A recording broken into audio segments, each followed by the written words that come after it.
in the third quarter, sales revenues for international cargo jumped nearly 90% compared with the same period last year. And what exactly increased, and how has COVID changed the importance of ANA cargo business? Mainly three items are driving cargo demand at the moment. One is car equipment, another one is semiconductor and electric parts, and lastly, stay-at-home lifestyle-related goods. As for global car demand, sales halted initially, but they rebounded quickly on the back of a better-than-expected economic recovery, especially in China and the US. Additionally, demand expanded as new models were introduced by car companies. As for the electric devices, sales have increased in 5G-related equipment, smartphones, and semiconductors. But most of all, what's unique this time on the back of this pandemic is that demand related to stay-at-home and work-from-home lifestyles have pushed up demand for home computers and games. Cargo sales used to account for about 10% of all of ANA revenue.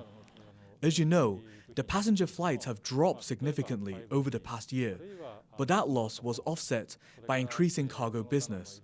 We all know cargo demand always increases in crisis periods, such as natural disasters and wars.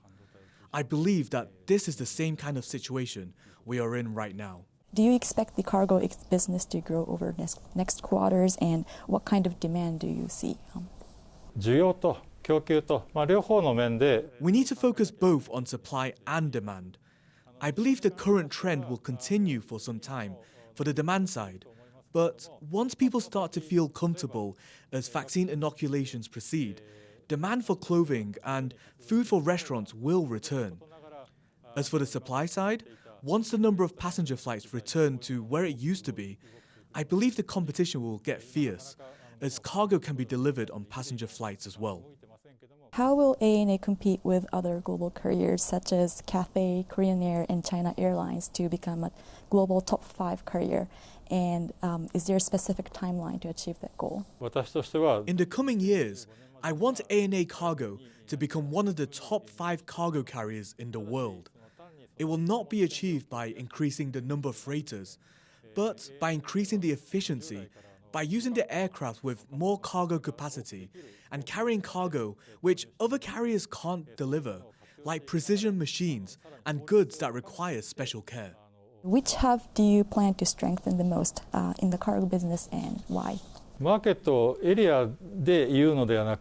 like to strengthen the Trans-Pacific areas, covering Japan, China, and North America. This is because the economic growth prospects in these areas are seen as the biggest.